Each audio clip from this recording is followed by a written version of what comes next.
When things were really good in my mom's life, she was doing great things. My mother was the executive director of the Chamber of Commerce. She was also the president of the Rotary Club. Everyone really seemed to like her. She seemed to have it all. My stepdad also owned a jewelry store. It was a big deal. During the high times, they had a really nice house. My mom had a Firebird. They had a Lincoln Mark 8.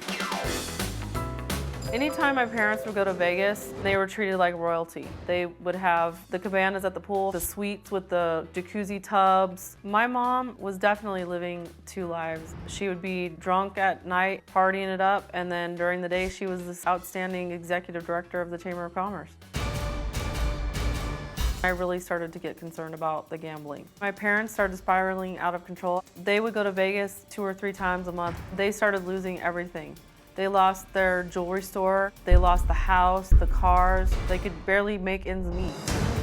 My mom's image in the community went into the toilet. She's a moocher. If you mention my mom's name to anyone, she's known as the piece of who borrowed the money and didn't pay it back. She's mooched off of everyone else in the entire family. My mom gambled away $2.5 million and blames me for being broke.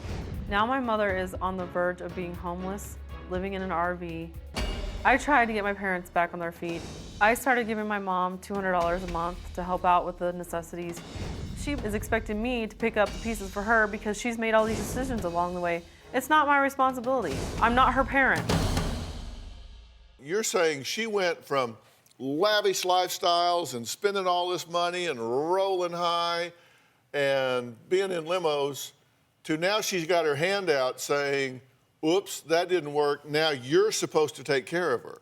Because she was my mom and she raised me, that I owe her everything. That I should be the one to take care of her and pick up the pieces. So she lavished all of this on you at the time. Yes. So now you owe it to her to take care of her. Exactly. She says, you rode my coattails during the trips to Vegas and everything like that, and now you owe me. Well, I mean, is that unreasonable totally? I mean, don't all parents hope that when we get a little long in the tooth that our, kids will kind of remember us and be there to take care of us in our old age? However, when it's... Jay, Jordan? When it's expected that you provide a handout and then you try to help and do what you can, and then someone turns around and spits in your face and tells you that it's not good enough, I want more, I need more, and they don't try to actually help themselves and fix their problem, then it gets a little ridiculous. Yeah. So the point is not that you aren't willing to help your mother in her old age. You can't please her. No, there's no pleasing this woman. We've heard Carrie's point of view, but her mother, Diane, claims that there is a whole other side to this story. There is a problem.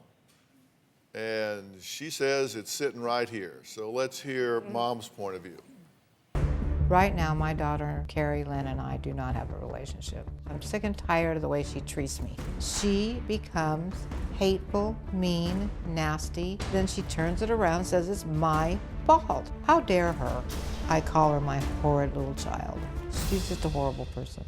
I had to block my phone because of the horrible texts. They were filthy, nasty, hateful. This is just one of the many, many texts that I had received from my daughter. And you think I owe you? You owe me, bitch. A childhood is what you owe me. Grow the up, you stupid. You're an addict. You're an idiot. You. Call someone else who gives a. Oh, wait, there is no one. One of the texts that sticks in my mind that Carrie sent me says that she was going to do everything in her power to ruin us. It's a good thing that I didn't have a vehicle because I would have gone over to her house and kicked her ass. I want to kick the out of her. She's terrible. Be careful and turn your back on her because she's going to follow you. And hopefully she doesn't have a knife in her hand. Well, I'm fed up. I'm pissed. I'm tired of her. If someone steps on me, hurts me, takes advantage of me, 3 strikes, you're out. And she's had 3 strikes, she's out.